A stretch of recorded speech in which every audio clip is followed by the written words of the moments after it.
Pinanatnat ko muna ako ng kuko. Ito po ang aking nagiging libangan kasi para pumunod po ang aking ipin. Para hindi po matalas ang aking ipin. Ayan po, ang nagdating ko ng pusto hanggang sa wala ang mga laman.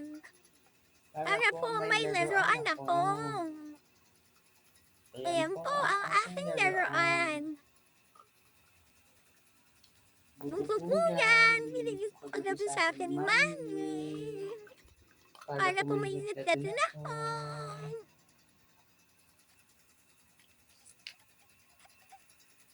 Yan po siya. Nagdating ko na po siya. Yan po ang aking motor. Ito po ang aking Pangpapuro ng ngiti. Para pumunod po ang aking ipin.